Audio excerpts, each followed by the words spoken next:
Hello and good morning to all.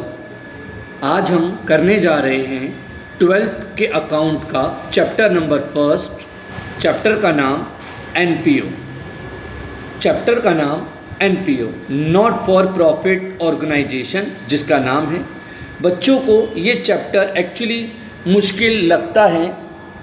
मुश्किल इसलिए क्योंकि उनको ये चीज़ ही नहीं पता चलती कि कौन सी चीज़ को हमें कहाँ पे ट्रांसफ़र करना है या किस आइटम को हमें कैसे डील करना है। तो आज हम इसी चैप्टर के बेसिक को करेंगे कि किस तरह से इस चैप्टर को हमें करना चाहिए और किस तरीके से कौन सी आइटम कहाँ पर ट्रांसफ़र की जाती है। शुरुआत, NPO means not for profit organisation का मतलब एक ऐसी organisation. NPO means an organisation which are open. ये एक ऐसी ऑर्गेनाइजेशन है जो खोली जाती हैं, जो खोली जा रही हैं, नॉट फॉर अर्निंग प्रॉफिट। ये प्रॉफिट के लिए नहीं। 11th क्लास में जो आपने फाइनल अकाउंट पढ़ रखा होगा, 11th की अकाउंट का जो फाइनल अकाउंट था उस चैप्टर का नाम था financial statement of sole proprietorship या प्रॉफिट ऑर्गेनाइजेशन। पर इस साल का हमारा ये जो फर्स्ट चैप्टर है, इस चैप्टर का नाम है नॉट फॉर प्रॉफिट ऑर्गेनाइजेशन। मतलब ऐसी बिजनेस जो प्रॉफिट मोटिव के लिए नहीं खोली गई, ऐसी ऑर्गेनाइजेशन जिनका मकसद प्रॉफिट कमाना नहीं बल्कि लोगों की सेवा करना है, चाहे फ्री में या बहुत ही कम पैसे चार्ज करके उनकी सेवा करना है। तो ऐसे NGO, welfare society, charitable trust, government school, government hospital, ऐसी ऑर्गेनाइजेशंस हैं जो हैं नॉट फॉर प्रॉफिट ऑर्गेनाइजेशन, जो प्रॉफिट मेकिंग नहीं है, जिनका जो मेन जो ऑब्जेक्टिव है वो चलाने का लोगों की सेवा करना, चाहे अपने मेंबरों की या आम पब्लिक की। तो NPO means an organisation which are opened not for earning profit but they are opened for rendering service to their member और public at large at free of cost. या तो उनसे कोई पैसे नहीं लेते या चार्ज करते हैं तो बहुत ही कम पैसे चार्ज करते हैं। जैसे आपको पता है गवर्नमेंट स्कूल या गवर्नमेंट हॉस्पिटल, कोरोना का टीका देश की सरकार, चाहे सेंट्रल गवर्नमेंट हो या स्टेट गवर्नमेंट है, वो फ्री लगा रही है। मकसद ताकि कोई भी व्यक्ति बिना कोरोना के टीके के बचे नहीं, सब उसे अफोर्ड कर सके। तो ये ऐसी गवर्नमेंट स्कूल में कितनी फ़ीस लगती है? पूरे साल की 200-250 रुपये।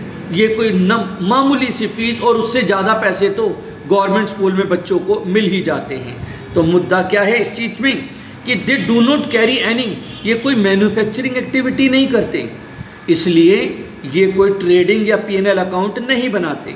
जिसकी बजाय वो क्या बनाते हैं? इसकी बजाय वो बनाते हैं इनकम एंड एक्सपेंडिचर अकाउंट। वो क्या बनाते हैं? इनकम एंड एक्सपेंडिचर अकाउंट बनाते हैं। फॉर एग्जाम्पल, ये वही एग्जाम्पल जो मैंने आपको बोले थे। आपको हर क्वेश्चन में रिसिप्ट एंड पेमेंट अकाउंट आपको गिवन रहेगा। हर क्वेश्चन में receipt and payment account given रहेगा। और रिसिप्ट एंड पेमेंट अकाउंट बनाया जाता है कैश बेसिस पे।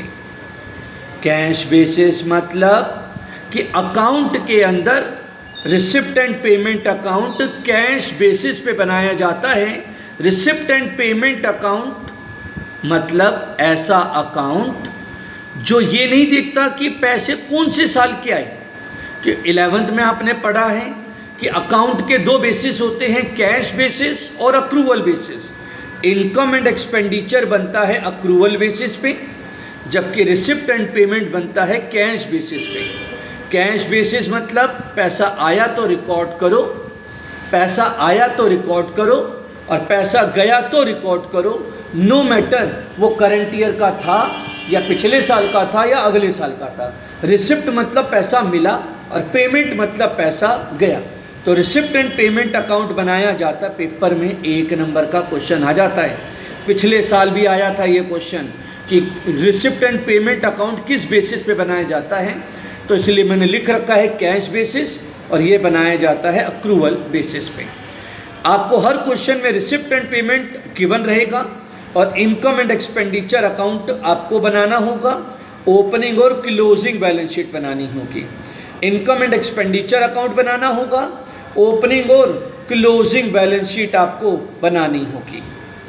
इनकम आपको पता है दो तरह की होती हैं, पर इससे पहले कि मैं चैप्टर को आगे फर्दर शुरू करूं, सबसे पहले इन शब्दों के बारे में सुन लेना चाहिए। इनकम दो तरह की होती हैं, revenue nature income, capital nature income. ऐसी इनकम जो बार बार मिले, ऐसी इनकम जो रेगुलरली मिले, ऐसी इनकम जो रिकरिंग नेचर की होती है, उसे हम कहते हैं रेवेन्यू नेचर की इनकम। रेवेन्यू नेचर की इनकम एक ऐसी इनकम जो हमें बार बार मिले, लगातार मिले, रेगुलरली मिले, उसे कहते हैं रेवेन्यू नेचर की इनकम। और इसे कहाँ पर हम लेके जाएंगे?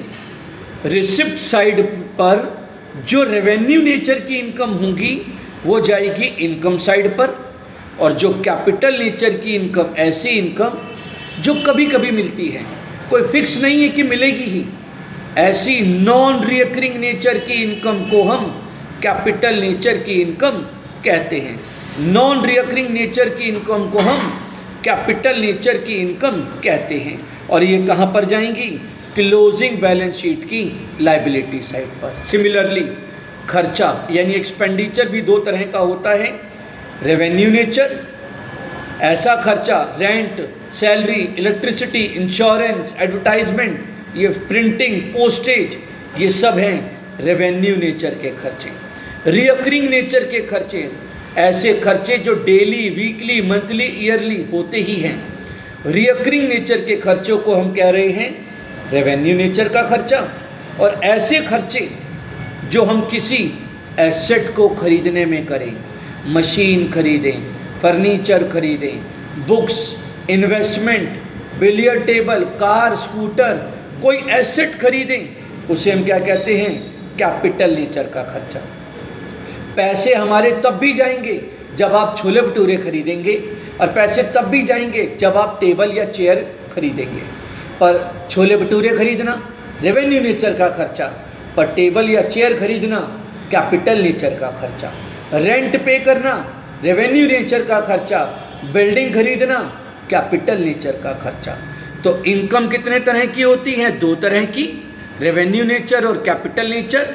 और खर्चा भी दो तरह का, रेवेन्यू नेचर और कैपिटल नेचर। रेवेन्यू नेचर की इनकम और रेवेन्यू नेचर का खर्चा जाएंगे इनकम एंड एक्सपेंडिचर अकाउंट में, इनकम और एक्सपेंडिचर साइड। और कैपिटल नेचर की इनकम और कैपिटल नेचर का खर्चा जाएंगे क्लोजिंग बैलेंस शीट की लायबिलिटी साइड और एसेट साइड। सिर्फ आपको समझाने के लिए, हालांकि अभी मैंने क्या बोला था? रिसिप्ट एंड पेमेंट अकाउंट आपको गिवन होगा। क्या गिवन होगा? आइए देखते हैं। आपको गिवन होगा, और कौन सी चीज़ को कहाँ लेके जाना है वही चीज़ को समझाने के लिए हालांकि गिवन होगा, केवल समझाने के लिए फॉर्मेट मैंने बना के दिखाया। Receipt rupees, payment rupees. Payment मतलब पैसे जाना, पैसे जाना मतलब खर्चा। खर्चा रेवेन्यू नेचर का भी होता है और खर्चा कैपिटल। पेमेंट मतलब पैसे जाना, पैसे जाना मतलब खर्चा। खर्चा कितने तरह का होता है? दो तरह का, रेवेन्यू नेचर और कैपिटल नेचर। रेवेन्यू नेचर का खर्चा rent, electricity, insurance, salary, honorarium. Honorarium भी सैलरी ही होती है। ऑनोरेरियम का मतलब ऐसी पेमेंट जो व्यक्ति हमारा कॉन्ट्रैक्टेड एम्प्लॉय नहीं था, उसको हम वैसे ही काम पर रखा हुआ, जैसे डॉक्टर, कोई डॉक्टर अपनी चैरिटी करने के लिए ऐसे ही आकर के हमारे हॉस्पिटल में या डिस्पेंसरी में आके बैठ रहा है, जो फ्री में सेवाएं दे रहा है, हम उनको अगर कुछ पेमेंट करें उसे हम क्या कहते हैं? ऑनोरेरियम। तो बेटा सैलरी और ऑनोरेरियम एक ही वर्ड है। जो कॉन्ट्रैक्टेड है उनको हम सैलरी देते हैं, और जो कॉन्ट्रैक्टेड नहीं है उनको उनके सम्मान में यार कुछ तो पेमेंट करो ना। अगर वो अपनी मर्जी से आकर के हमारे लिए सेवाएं दे रहा है, डॉक्टर या टीचर या इंजीनियर, तो उसको हम जो पेमेंट करेंगे उसे कह रहे हैं honorarium. Salary, honorarium, interest paid, miscellaneous expense, purchase of newspaper, stationery, postage, insurance, ये सब हमारा रेवेन्यू नेचर के खर्चे। और ये सारे खर्चे, ये देखो, ये उठा करके कहाँ लेके जाओगे, ये रेवेन्यू नेचर के खर्चे जा रहे हैं, जा रहे हैं, जा रहे हैं, कहाँ पे पहुँच गए, इनकम एंड एक्सपेंडिचर की एक्सपेंडिचर साइड पर। Rent, salary, electricity, honorarium, interest, miscellaneous, purchase, depreciation, loss on sale of asset, postage, ये सब सारे के सारे खर्चे रेवेन्यू नेचर के खर्चे इधर। और ये जो कैपिटल नेचर, जो दूर से ही चमक जाएंगे और आपके दिल में ही घंटी, दिल में नहीं, दिमाग में घंटी अपने आप ही बज उठेगी। क्या मशीन खरीदी, फर्नीचर खरीदा, बिल्डिंग खरीदी, इन्वेस्टमेंट खरीदी, कार स्कूटर खरीदा, अलमीरा खरीदी, बॉन्ड खरीदे, बुक्स खरीदी, एफडी करवाई, चीख चीख के आपका दिल और मन बोलेगा क्या, ये कैपिटल नेचर के खर्चे। और खर्चे नहीं, ये एसेट हैं।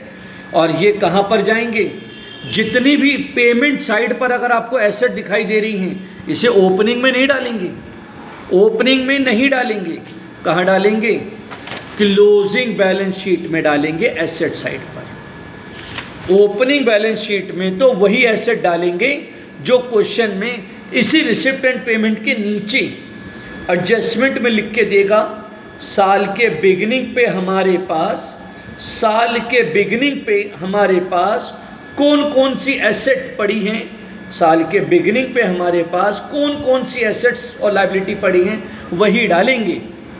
और साल के दौरान जो हमने एसेट खरीदी हैं वो ओपनिंग बैलेंस शीट में नहीं, क्लोजिंग बैलेंस शीट में डालेंगे। ओपनिंग में नहीं, क्लोजिंग बैलेंस शीट में डालेंगे। भाई सुन रहे हैं ना, आगे देख। तो पेमेंट साइड मतलब खर्चा, पेमेंट मतलब पैसे जाना, रेवेन्यू नेचर का खर्चा जा रहा है, जा रहा है, जा रहा है, जा रहा है, पहुंच गया एक्सपेंडिचर। और कैपिटल नेचर का खर्चा कहाँ पर, क्लोजिंग बैलेंस शीट में, एसेट साइड पर। इनकम, रेवेन्यू नेचर की इनकम कहाँ जाएगी, ये देखो जा रही है, रेवेन्यू नेचर की इनकम जा रही है, पहुंच गई, पहुंच गई, पहुंच गई इनकम साइड पर। अब रेवेन्यू नेचर की इनकम में क्या लिखा, सब्सक्रिप्शन। सब्सक्रिप्शन एक ऐसा अमाउंट होता है जो हर मेंबर को देना कंपलसरी है। हम किसी के दान या चंदे या चैरिटी पे जिंदा नहीं रह सकते। अगर हम मान के चले कि अगर हम इस कोरोना काल के अंदर अगर हम एक वर्ल्ड क्लास हॉस्पिटल खोल रहे हैं जिसमें हम अमीर गरीब सबका इलाज मुफ्त में करेंगे, तो उसको चलाने के लिए हम किसी के डोनेशन या चंदे पे जिंदा थोड़ी रह सकते हैं। हमें एक रेगुलर इनकम चाहिए। और वो रेगुलर इनकम क्या होगी, वो रेगुलर इनकम वो होगी जो हमारे मेंबर हमको देंगे, उसे हम क्या कहते हैं, सब्सक्रिप्शन। ये सब्सक्रिप्शन हमें मंथली के मंथली मिले या क्वार्टरली मिले या ईयरली मिले। अगर कोई व्यक्ति हमारी ऑर्गेनाइजेशन का मेंबर बना है, मेंबर बने रहने के लिए उसे जो पेमेंट करनी पड़ेगी रेगुलरली, उसे क्या कहते हैं, सब्सक्रिप्शन कहते हैं। एंट्रेंस फीस वो पैसे होते हैं, एंट्रेंस फीस वो पैसे होते हैं अगर कोई मेंबर हमारी ऑर्गेनाइजेशन में ज्वाइन करेगा तो at the time of admission जो हम उससे पैसे लेंगे उसे हम कहते हैं एंट्रेंस फीस। और ये रेवेन्यू नेचर भी हो सकती है और कैपिटल, क्योंकि बच्चों की सोच ये कहती है कि सर एक मेंबर से तो हमें एक ही बार मिलेगी, तो कैपिटल नेचर भी हो सकती है। और एंट्रेंस फीस नाम की इनकम समय समय पर मेंबर तो आते ही रहेंगे, तो ये रेवेन्यू नेचर भी हो सकती है।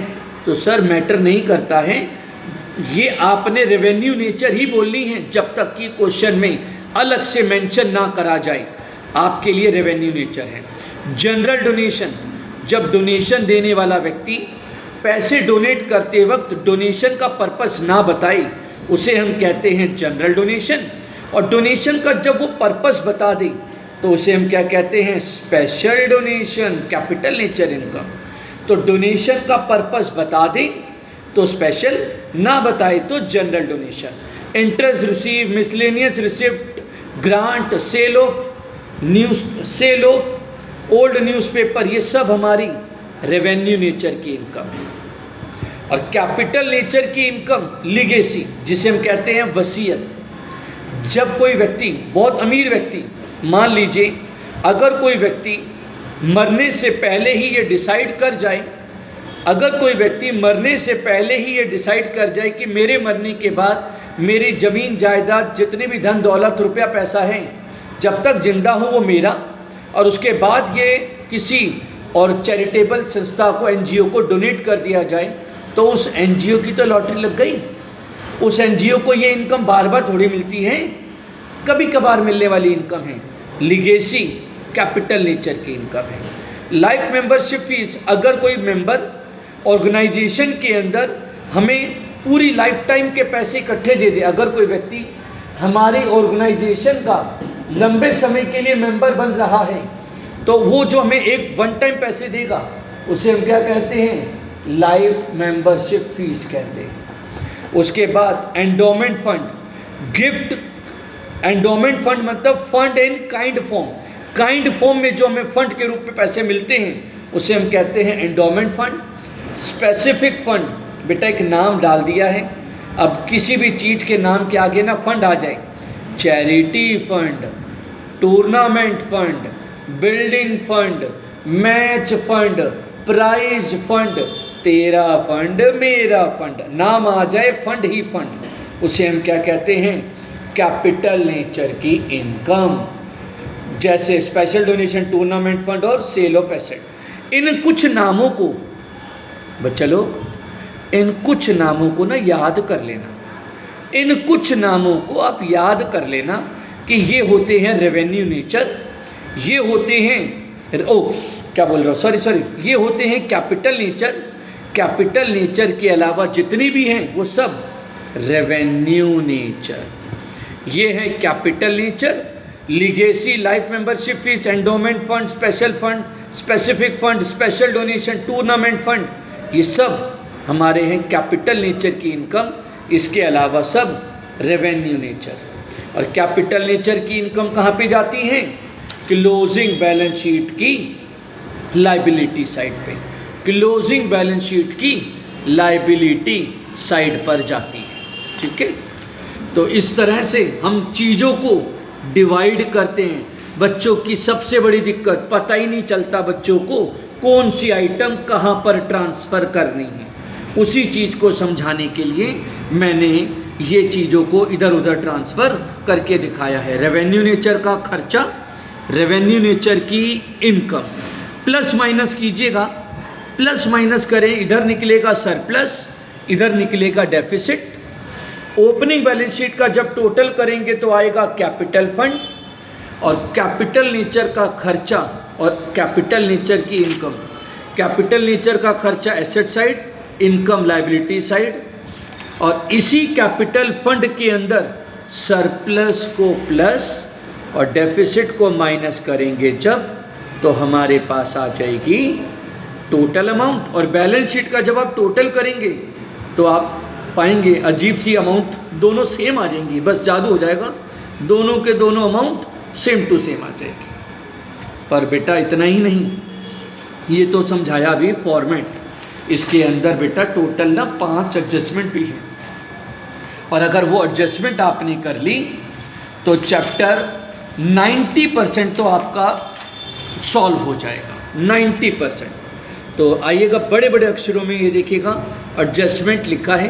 पहली एडजस्टमेंट सब्सक्रिप्शन की, टोटल कितनी एडजस्टमेंट है बेटा? 5 एडजस्टमेंट है। पहली एडजस्टमेंट है सब्सक्रिप्शन। सब्सक्रिप्शन क्या होता है? सब्सक्रिप्शन एक ऐसा अमाउंट जो हर मेंबर को देना ही पड़ेगा अगर वो व्यक्ति हमारी ऑर्गेनाइजेशन का मेंबर बनना चाहता है या बने रहना चाहता है। उसे ईयर टू ईयर, मंथली या क्वार्टरली उसे एक अमाउंट उसको चुकाना ही पड़ेगा। उसे हम क्या कहते हैं? सब्सक्रिप्शन कहते हैं। आपको दिख रही होगी एडजस्टमेंट पूरी। सब्सक्रिप्शन रिसीव्ड जो कहाँ पर गिवन होगी, अभी एग्जाम्पल से समझाऊंगा, एक बारी पहले क्लियर कर लो शब्दों को, उसके बाद बात करते हैं। 5 एग्जाम्पलों से बना रखे एग्जाम्पल, 5 एग्जाम्पल से आपको समझाऊंगा किस तरीके से ये एडजस्टमेंट आपसे पूछी जा सकती है। फिलहाल पहले आप देखिएगा सब्सक्रिप्शन रिसीव कहाँ पर गिवन होगा? रिसिप्ट साइड पर। रिसिप्ट मतलब पैसे आए। अब जो पैसे आए वो अगले साल के भी हो सकते थे और पिछले साल के भी हो सकते थे, और ये करने का मकसद क्या है? ये पता लगाना कि हमारी करंट ईयर की इनकम कितनी है, क्योंकि जो सब्सक्रिप्शन प्राप्त हुई होगी वो नेक्स्ट ईयर को बिलोंग भी कर सकती है। जो सब्सक्रिप्शन प्राप्त हुई होगी वो नेक्स्ट ईयर को बिलोंग भी कर सकती है और प्रीवियस ईयर को भी बिलोंग कर सकती है। इसलिए कितने की सब्सक्रिप्शन मिली ये कहाँ पर गिवन होगी? ये कहाँ पर गिवन होगी? रिसिप्ट साइड पर। माइनस करना outstanding beginning. Outstanding subscription beginning को करो माइनस, आउटस्टैंडिंग सब्सक्रिप्शन एंड को करो प्लस, एडवांस सब्सक्रिप्शन बिगिनिंग को करो प्लस और एडवांस सब्सक्रिप्शन एंड को करो माइनस। आउटस्टैंडिंग सब्सक्रिप्शन बिगिनिंग को करो माइनस, एंड को करो प्लस, एडवांस बिगिनिंग प्लस और एडवांस एंड माइनस। क्यों? जवाब अब ढूंढिए क्यों। मान लीजिए करंट ईयर हमारा 2020 है और जब भी आप क्वेश्चन देखेंगे तो क्वेश्चन में एक ईयर दे रखा होगा, उसी के हिसाब से आप अपना डिसाइड करेंगे। 2000 मेरे हिसाब से 2020 है, 2020 का एंड का एडवांस, 2020 का बिगिनिंग का एडवांस, 2020 का एंड का आउटस्टैंडिंग, 2020 का बिगिनिंग का आउटस्टैंडिंग। सोचो 2020 के एंड पे अगर एडवांस मिल रहा है, 2020 के एंड पे अगर मेरे को एडवांस सब्सक्रिप्शन मिल रही है, वो 2020 के लिए थोड़ी मिल रही होगी। अगर कोई मेंबर ऑर्गेनाइजेशन का अगर कोई मेंबर 2020 के एंड बिल्कुल रात को 31 दिसंबर को अगर एडवांस दे के जा रहा है तो वो 20 के लिए थोड़ी दे रहा होगा, वो तो 21 के लिए दे रहा होगा। पर वो इनकम इस साल की नहीं है, इसलिए उसे हटा दो, क्योंकि वो पैसे जो करंट ईयर में मिल रहे हैं, जो पैसे हमें 2020 में ही मिले हैं, लेकिन वो 2020 की इनकम को बिलोंग नहीं करते, इसलिए उसे क्या कर दो? माइनस, क्योंकि वो इस साल की इनकम नहीं है। 2020 का बिगिनिंग एडवांस, कोई साल के बिगिनिंग पे एडवांस क्यों देगा? सोचो जरा। 2020 का बिगिनिंग मतलब जरूर 19 के एंड पे एडवांस दिया होगा। 20 का बिगिनिंग मतलब जरूर 19 के एंड पे एडवांस दिया होगा। कुछ ऐसे मेंबर जिन्होंने पिछले साल के एंड पे एडवांस दिया होगा, पर वो इनकम पिछले साल की नहीं थी, वो किस ईयर की थी? इस साल की थी, इसलिए इसे प्लस कर दिया। जैसे इस साल के एंड पे जो एडवांस मिला, इस साल के एंड का एडवांस वो इस साल की इनकम नहीं है तो हटाया। ये कौन से साल की है? नेक्स्ट ईयर की, तो नेक्स्ट ईयर में ऐड करेंगे। ऐसे ही पिछले साल के एंड पे, पिछले साल के एंड पे जो एडवांस मिला होगा, पिछले साल का एंड का एडवांस इस साल का क्या बन गया? एडवांस बिगिनिंग, वो इस ईयर को बिलोंग करता है, इसलिए इसे प्लस कर दो। मकसद यही है, अगर वो इनकम करंट ईयर को बिलोंग करती है तो प्लस करो, और अगर करंट ईयर को बिलोंग नहीं करती तो प्लस मत करो, सीधी बात। 2020 का बिगिनिंग का एडवांस प्लस कर दो, 2020 का एंड पे आउटस्टैंडिंग, मतलब मैंने अपने सभी मेंबर से सब्सक्रिप्शन मांगी 2020 में, सभी मेंबर ने मुझे सब्सक्रिप्शन दे दी, पर कुछ मेंबरों ने 2020 में कुछ मेंबरों ने सब्सक्रिप्शन नहीं दी। मैंने उनसे सब्सक्रिप्शन मांगी तो थी, पर उन कमीनों ने दी नहीं।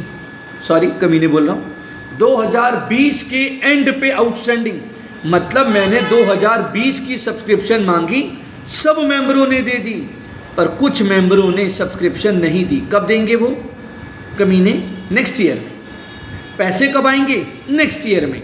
मत सोचो पैसे कब आएंगे, वो इनकम किस ईयर को बिलोंग करती है? इस ईयर को बिलोंग करती है, इसलिए इसे हम क्या कर रहे हैं? प्लस करेंगे। 2020 के एंड की आउटस्टैंडिंग को हम यहाँ पे क्या करेंगे? प्लस करेंगे। और 2020 की बिगिनिंग आउटस्टैंडिंग को क्या करेंगे हम? माइनस।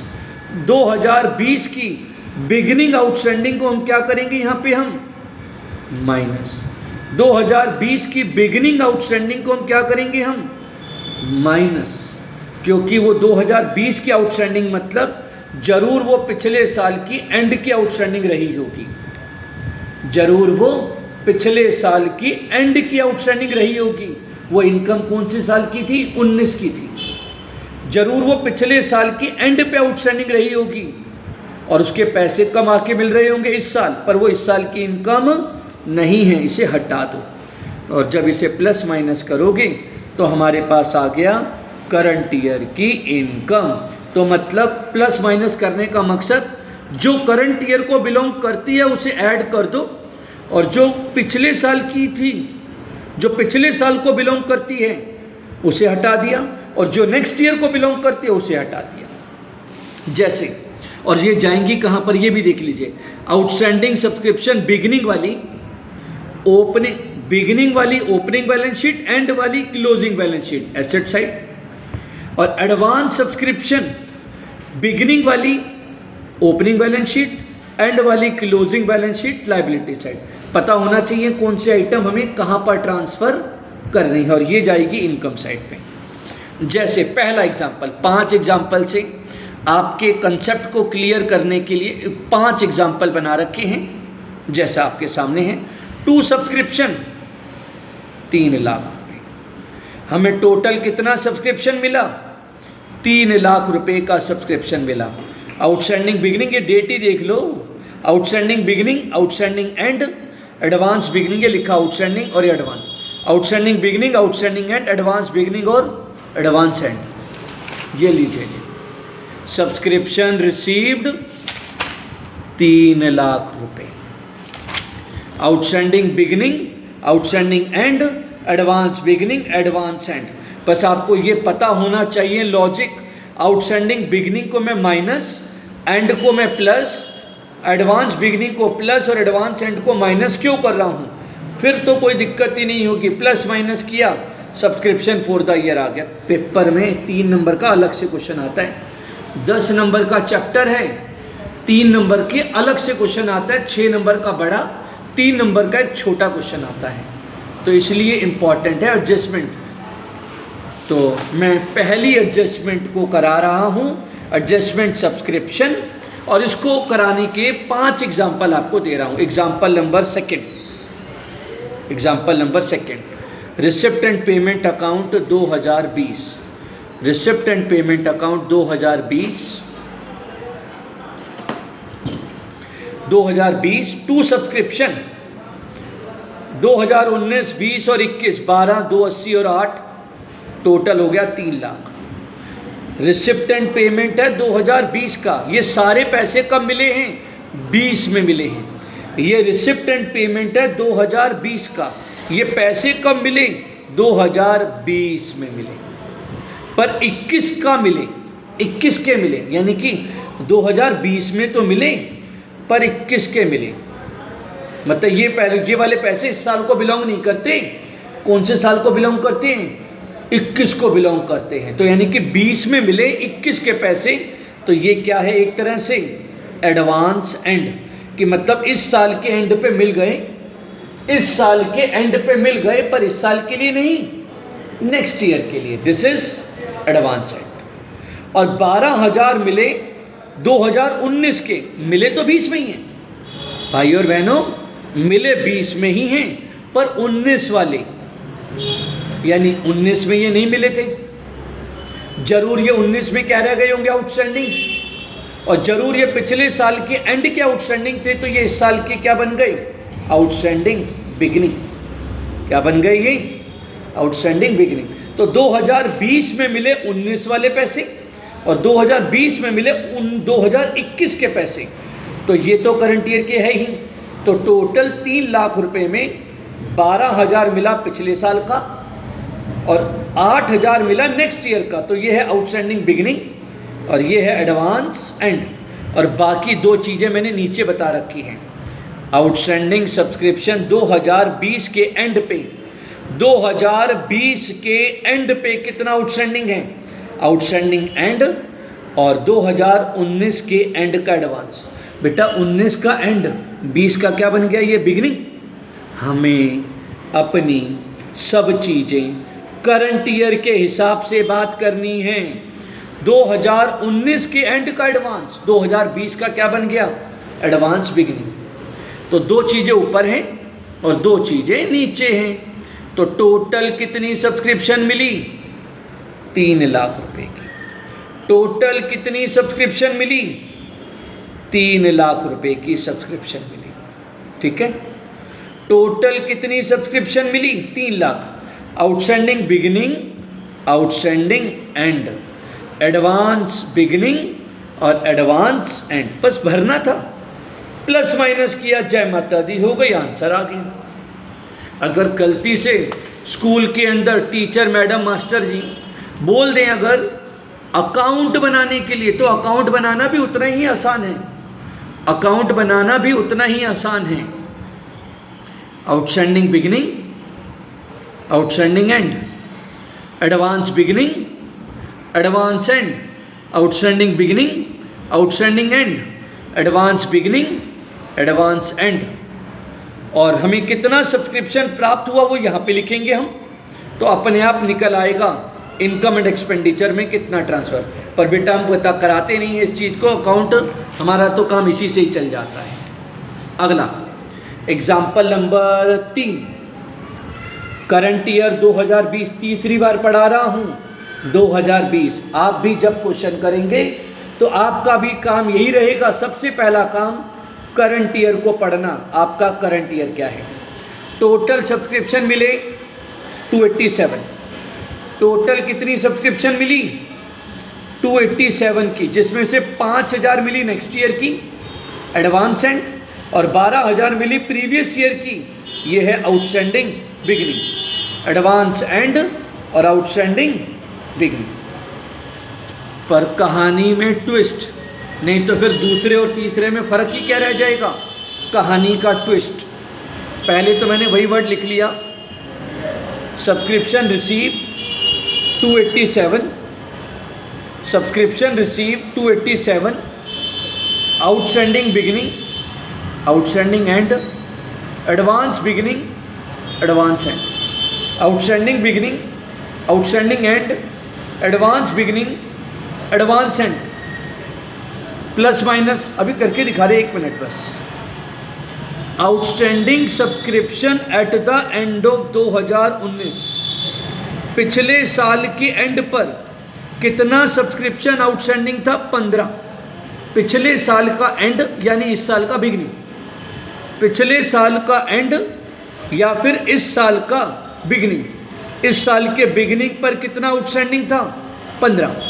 15 में से कितना मिला, 12। इस साल के एंड पे कितना आउटस्टैंडिंग था, 15, पर 15 में से कितना मिला, 12। मतलब ऐसा आउटस्टैंडिंग जो 2019 के एंड पे आउटस्टैंडिंग थे, जिन मेंबरों से मुझे 2019 के एंड पे पैसे लेने थे, जिन्होंने पैसे नहीं दिए, उनमें से 12 ने तो दे दिए 20 में आके, पर 3000 अभी भी नहीं मिले। इसे हम बोलते हैं स्टिल आउटस्टैंडिंग, कि 15 में से 12 मिल गए तो 3000 क्या रह गए, स्टिल आउटस्टैंडिंग। तो इस साल के एंड पे आउटस्टैंडिंग है कितना, आउटस्टैंडिंग बिगिनिंग हमारा कितना लिखा जाएगा, पूरा 15, 12 नहीं, 12 नहीं। आउटस्टैंडिंग पिछले साल का एंड या इस साल के बिगिनिंग पे आउटस्टैंडिंग थे 15, 15 में से मिले 12, पर हम यहाँ पे कितना लिखेंगे, पूरा का पूरा 15,000। और जो 3000 नहीं मिल पाया, जो 3000 क्या रह गया, स्टिल आउटस्टैंडिंग। जो आउटस्टैंडिंग था 19 का, पर 20 का भी एंड आ गया, पर कमीनों ने अभी तक पैसे, जो पैसे 19 के एंड पे मिलने थे वो पैसे 20 में मिले हैं, पर पूरे नहीं मिले। कितने मिले हैं, 12। और जो 3000 नहीं मिले, इस साल के एंड पे कितना आउटस्टैंडिंग है, आउटस्टैंडिंग 2020 के एंड पे कितना आउटस्टैंडिंग है, 16। और ब्रैकेट में लिखा है ये आउटस्टैंडिंग सिर्फ 2020 का है, 4 2020 का है, तो 16 नहीं आउटस्टैंडिंग। आउटस्टैंडिंग एंड कितना बनेगा, 16 प्लस पिछला 3 जो कैरी किया, तो टोटल एंड पे कितना आउटस्टैंडिंग रहेगा, 19। और अगर ये 4 ना लिखा हो, मतलब ये लाइन ना लिखी होती, तो मैं 16 को ही मानता 16 में स्टिल आउटस्टैंडिंग जुड़े हैं।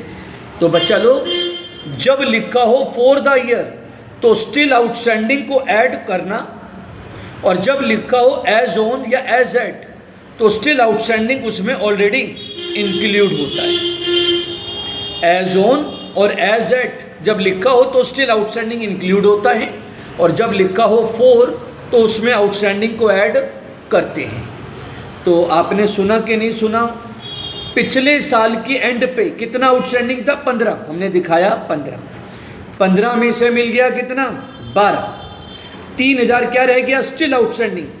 और इस साल के एंड पे कितना आउटस्टैंडिंग है? 16 प्लस पिछला 3, तो आउटस्टैंडिंग एंड कितना हो गया? 19। और एडवांस बिगिनिंग ये नीचे लिखा हुआ है, 2019 के एंड का एडवांस, पिछले साल का एंड का एडवांस, इस साल का बिगिनिंग एडवांस, और एडवांस एंड तो यहाँ दे ही रखा था। प्लस माइनस किया, आपका आंसर आ जाएगा। Example number 4 number example, member वाला क्वेश्चन है। मेंबर वाला क्वेश्चन है, मेंबर वाला क्वेश्चन जिसमें मेंबर के नंबर दे रखे हैं। आपको बताने की जरूरत नहीं है, आपको शायद पता होगा। बोलो, देखो, सोचो जरा, आपको पता है कि नहीं? ये है आउटस्टैंडिंग, बिगनिंग, और ये है एडवांस एंड। टोटल कितना सब्सक्रिप्शन मिला? 3,05,000 का सब्सक्रिप्शन मिला। टोटल कितना सब्सक्रिप्शन मिला? 3,05,000 का सब्सक्रिप्शन मिला, जिसमें 11,000 मिला पिछले साल का और 4,000 मिला नेक्स्ट ईयर का। और टोटल कितना सब्सक्रिप्शन मिला? 3,05,000 का। कुल मिला के टोटल 3,000 मेंबर हैं। आपको स्क्रीन दिख रही होगी। कुल मिला के 3,000 मेंबर हैं, इसलिए ये है मेंबर वाला क्वेश्चन। 3,000 मेंबर, हर मेंबर हमें 100 रुपये की सब्सक्रिप्शन देता है। तो हम पहले क्या लिखते हैं बेटा? चुनो मनो, subscription received minus outstanding beginning plus outstanding and plus advance beginning minus advance and subscription for the year.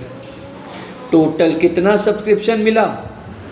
3,05,000। और मेंबर वाले क्वेश्चन के अंदर 3,000 मेंबर, हर एक मेंबर 100 रुपये देता है, तो सब्सक्रिप्शन फॉर द ईयर भी हमें पता है। 3,000 इंटू 100 मेंबर वाले क्वेश्चन में ये भी पता होता है, ये भी। जब जब आएगा मेंबर वाला क्वेश्चन उसमें ये वाली फिगर भी पता होती है और ये वाली भी, और बैलेंसिंग फिगर निकलती है। ये बैलेंसिंग फिगर निकलती है आउटस्टैंडिंग एंड। हमेशा 99.99% केस में तो यही निकलती है। कभी 0.01% में कोई और भी आ सकती है, पर वैसे यही निकलती है। सुनाई दे रहा है? टोटल कितना सब्सक्रिप्शन मिला? 3,05,000। Subscription for the year 3 lakh. 4,000 है advance and.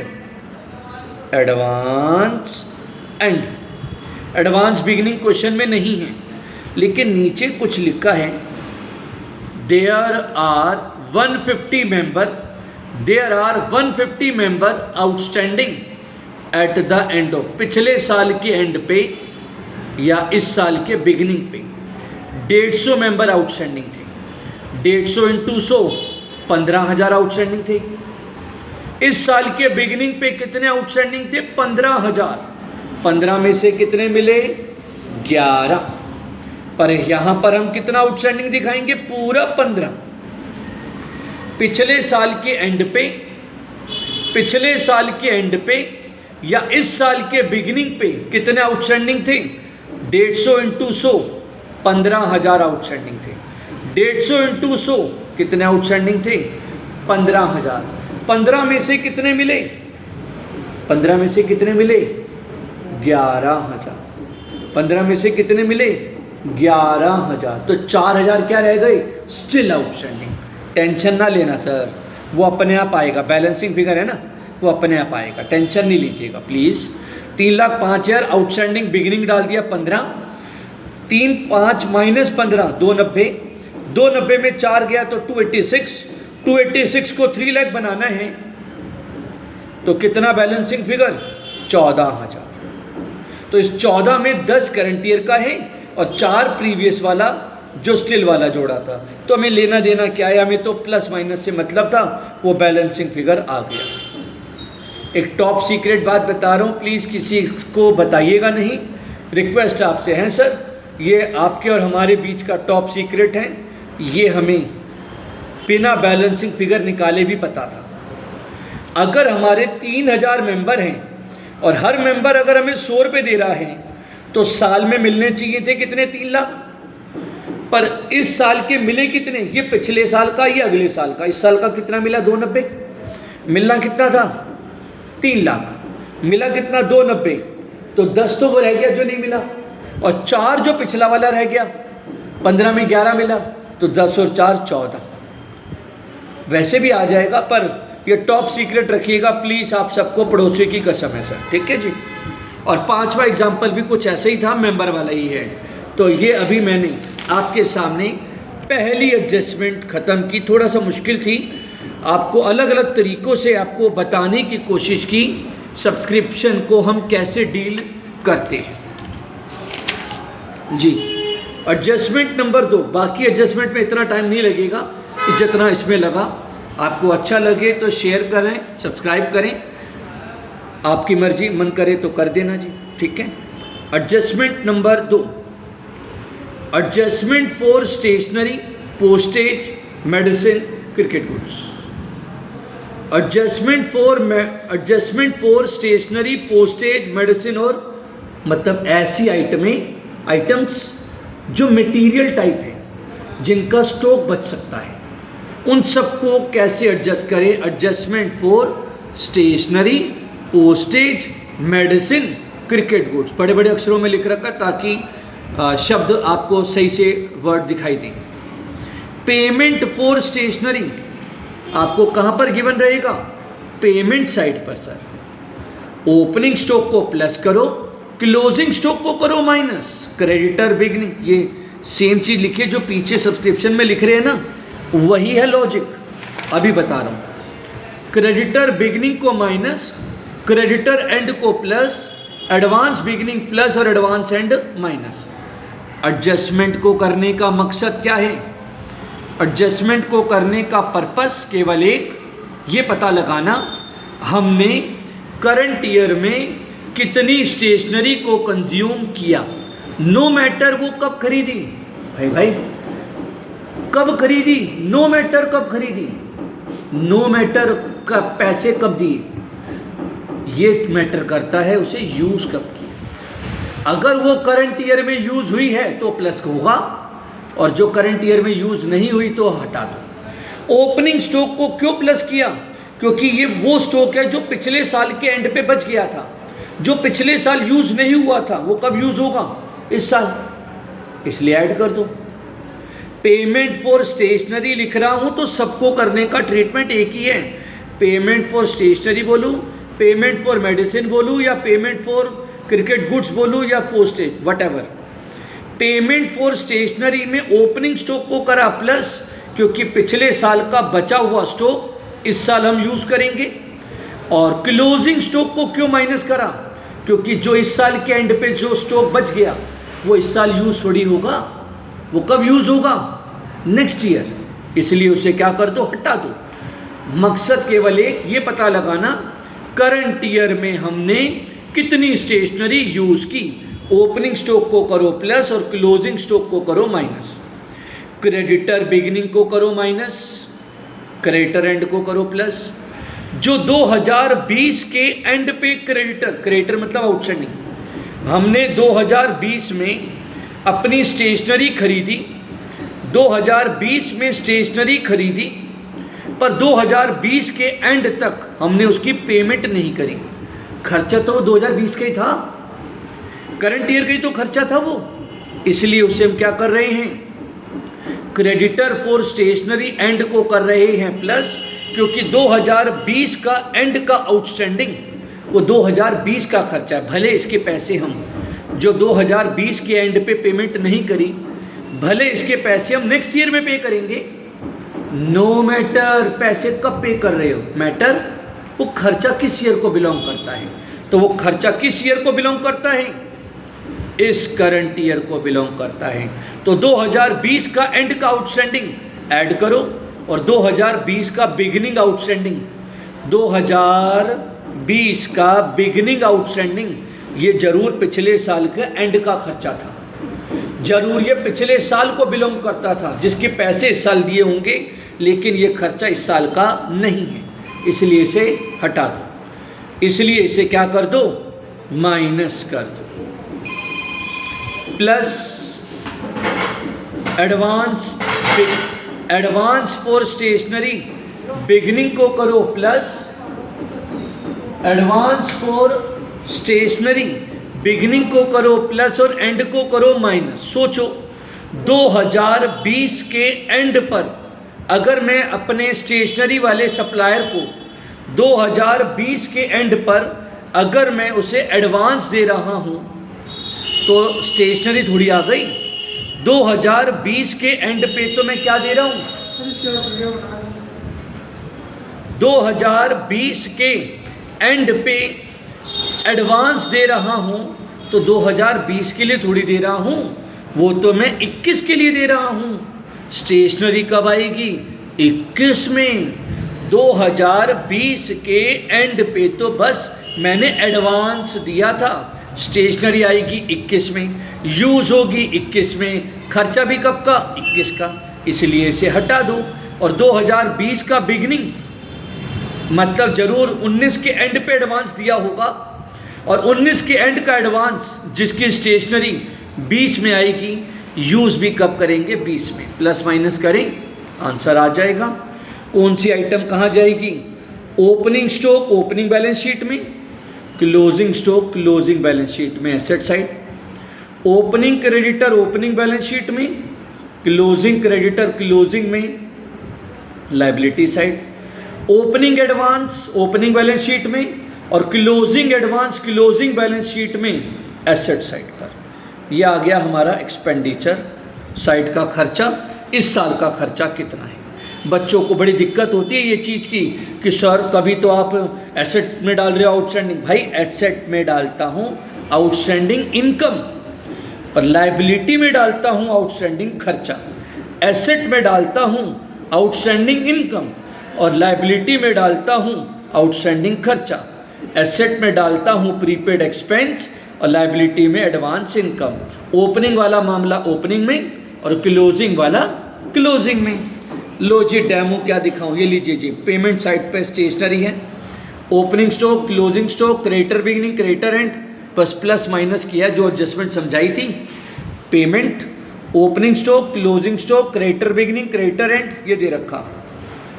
Opening stock closing stock creditor beginning creditor and advance beginning advance, plus minus किया, आपका आंसर आ गया। पर नोट, सावधान सावधान, अगर गलती से पेमेंट की बजाय वर्ड लिखा हो परचेज ऑफ स्टेशनरी, पेमेंट की बजाय वर्ड लिखा हो परचेज ऑफ स्टेशनरी, तो सर सारी एडजस्टमेंट नहीं करेंगे, फिर करेंगे सिर्फ ओपनिंग स्टॉक को प्लस और क्लोजिंग स्टॉक को माइनस।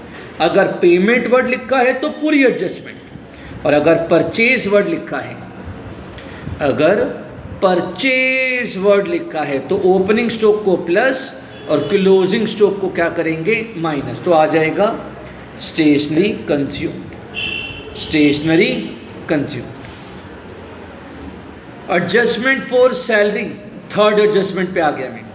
सैलरी रेंट इलेक्ट्रिसिटी, बिल्कुल वही जैसे सब्सक्रिप्शन की करी थी ना, वही लॉजिक है इसके अंदर भी। पेमेंट फॉर सैलरी जो पेमेंट साइड पे गिवन होगी, पेमेंट फॉर सैलरी जो पेमेंट साइड पे गिवन होगी। आउटस्टैंडिंग सैलरी बिगिनिंग को, आउटस्टैंडिंग सैलरी बिगिनिंग ये प्रीवियस ईयर का खर्चा था, माइनस कर दो। आउटस्टैंडिंग सैलरी एंड इस करंट ईयर का खर्चा है, इसे प्लस कर दो क्योंकि ये करंट ईयर को बिलोंग करता है। प्रीपेड बिगिनिंग करंट ईयर है, करंट ईयर को ऐड कर दो, सेम सब्सक्रिप्शन के अंदर जो कराया था वही, और प्रीपेड एंड को कर दो minus. Prepaid and next year को बिलोंग करती है, प्रीपेड बिगिनिंग इस करंट ईयर को, आउटस्टैंडिंग एंड इस करंट ईयर का खर्चा था और आउटस्टैंडिंग बिगिनिंग प्रीवियस। तो प्लस माइनस करेंगे, हमारे पास आ जाएगा करंट ईयर का खर्चा। कौन सी चीज़ कहाँ जाएगी? Opening balance, outstanding beginning, opening balance sheet, outstanding and, closing balance sheet. Prepaid beginning और एंड, ओपनिंग बैलेंस शीट और क्लोजिंग बैलेंस शीट में एसेट साइड पे। डेमो आपको पता ही है क्या बोलना चाह रहे हैं। By salary, outstanding beginning, outstanding end, advance beginning, advance and, plus minus किया, आंसर आ गया। इतना ही आसान चैप्टर है, इतना ही आसान चैप्टर है। बस 5-10 मिनट और, बस एक दो एडजस्टमेंट और रह गए। Adjustment number 4, sale of asset की एडजस्टमेंट। सेल ऑफ एसेट की एडजस्टमेंट। एसेट को बेचने के लिए क्या करें कि जो एसेट आपने बेची, आपको रिसिप्ट साइड पर एक लाइन लिखी होगी, to sale of furniture, bracket, book value 10,000, उस बेचा 7 में, 6 में, 5 में, जितने में भी बेचा, तो आपको रिसिप्ट साइड पे लिखा होगा सेल ऑफ एसेट के बारे में। और जो आपने एसेट बेची उसको आप क्या करें, क्लोजिंग बैलेंस शीट में जाएं। क्लोजिंग बैलेंस शीट में जाकर उस एसेट में से माइनस कर दें उसकी बुक वैल्यू, जो एसेट आपने बेची। जो एसेट आपने बेची, हर एसेट को बेचने के साथ ब्रैकेट के अंदर रिसिप्ट साइड पर सेल ऑफ एसेट मिलेगा, रिसिप्ट साइड पर। और कैसे लाइन लिखी होगी, टू सेल ऑफ एसेट या to sale of furniture, bracket, book value 10,000, बेची 8 में, तो 10 वाली 8 में बेची तो 2 का लॉस, और 10 वाली चीज़ 15 में बेची तो 5 का प्रॉफिट। और अगर बेचने पर अगर यदि कोई प्रॉफिट या लॉस हो जाए तो उसको इनकम एंड एक्सपेंडिचर अकाउंट में ट्रांसफ़र कर देना, प्रॉफिट को इनकम साइड और लॉस को एक्सपेंडिचर साइड पर। और जो एसेट बेची फटाफट से क्लोजिंग बैलेंस शीट में जाना और क्लोजिंग बैलेंस शीट में जाके उस एसेट में से माइनस कर देना जो एसेट बेची उसकी बुक वैल्यू को। और एडजस्टमेंट नंबर 5, अंतिम और लास्ट एडजस्टमेंट है, adjustment for tournament fund, building fund, match fund, prize fund, charity fund. सभी प्रकार की फंड की एडजस्टमेंट हमारी कैपिटल नेचर की एडजस्टमेंट होती है, क्योंकि फंड मिला किसी स्पेसिफिक काम के लिए तो खर्चा भी उसी में से ही माइनस होगा। तो फंड भी स्पेसिफिक और उससे कनेक्टेड खर्चा भी स्पेसिफिक। तो tournament fund, building fund, match fund, ये जितने भी फंड वाली चीज़ें होती हैं उन सब की एडजस्टमेंट कहाँ पर करनी है हमने, क्लोजिंग बैलेंस शीट में जाके। पहले से कितना टूर्नामेंट फंड पड़ा था हमारे पास, पहले से कितना टूर्नामेंट फंड पड़ा था, प्लस करंट ईयर में कितना टूर्नामेंट फंड और मिला, कितना टूर्नामेंट फंड पड़ा था, करंट ईयर में कितना टूर्नामेंट फंड हमें और प्राप्त हुआ, रिसीव हुआ, और टूर्नामेंट से रिगार्डिंग कितने खर्चे कर दिए, क्योंकि फंड किसके लिए मिल रहा है, टूर्नामेंट को कराने के लिए। फंड मिला टूर्नामेंट को कराने के लिए तो उसके खर्चे भी उसी में से ही माइनस होंगे। पर अगर मान लो फंड हमारे पास है 50,000 और टूर्नामेंट का खर्चा है गलती से 60,000 का, फंड है 50,000 और खर्चा है 60,000 का, तो अगर खर्चा फंड से ज़्यादा हो जाए तो एक्सिस खर्चे को इनकम एंड एक्सपेंडिचर की एक्सपेंडिचर साइड पे ले जाना। अगर फंड रह गया 50,000, खर्चा हो गया 60, तो यहाँ पर माइनस करना 50 ही और बाकी बचा हुआ खर्चा एक्सपेंडिचर में। और अगर फंड है 50 और खर्चा है 30, फिर तो कोई दिक्कत ही नहीं है। कितना फंड पड़ा था, करंट ईयर में कितना फंड मिला, कितने हमने टूर्नामेंट के खर्चे कर दिए। और अगर टूर्नामेंट को कराने में टाइम पड़ा है तो हम कुछ समय के लिए उन पैसों को कहीं ना कहीं इन्वेस्ट भी कर सकते हैं। टूर्नामेंट फंड इन्वेस्टमेंट, हम उन पैसों को कहीं ना कहीं इन्वेस्ट भी कर सकते हैं। टूर्नामेंट फंड इन्वेस्टमेंट, और उस इन्वेस्टमेंट पे हमें क्या मिलेगा, interest. Interest on tournament fund investment received plus accrued, कितना मिल गया और कितना इंटरेस्ट अक्रूड रह गया, और अक्रूड इंटरेस्ट इधर भी आएगा। अच्छा तो नहीं लग रहा होगा, पर पीछे जब आप डेमो देखोगे तो आपको अच्छा लगेगा। एग्जाम्पल आपके सामने है। साल के बिगिनिंग पे टूर्नामेंट फंड पड़ा था 5 लाख। कितना फंड पड़ा था? 5 लाख। करंट ईयर में कितना रिसिप्ट मतलब पैसे आए, कितना फंड और मिला? 4 लाख। 5 लाख का फंड पड़ा था, 4 लाख और मिल गया। कितने खर्चे कर दिए? पेमेंट साइड पे देखो ना, पेमेंट खर्चे कर दिए 2 लाख। कितना फंड पड़ा था, कितना और फंड मिला, कितने हमने एक्सपेंस कर दिए, और कितने पैसे इन्वेस्ट कर रखे हैं? Tournament fund investment 3 lakh. और इस 3 लाख के फंड पे कितना इंटरेस्ट मिला हमें? 12% का इंटरेस्ट। 12 36,000 का इंटरेस्ट, पर मिला कितना है? 30। इंटरेस्ट कितना दिखाया? 36। 30 मिल गया। 30,000 का इंटरेस्ट मिल गया, और 6,000 का इंटरेस्ट क्या रह गया? 30 का इंटरेस्ट मिल गया, और 6,000 का इंटरेस्ट क्या रह गया? अक्रूड रह गया 36,000, और 6 का अक्रूड इंटरेस्ट इधर भी आ जाएगा। इस तरह से इस एडजस्टमेंट को करा जाएगा। तो मैंने जितने भी एडजस्टमेंट कराई हैं उन सब के मैंने आपको डेमो दे दिए हैं। अच्छा लगा होगा, उम्मीद करता हूँ आपको ये चैप्टर का बेसिक समझ में आया होगा। Okay, tata bye bye. अच्छा लगे तो सब्सक्राइब करें, शेयर करें। बाय।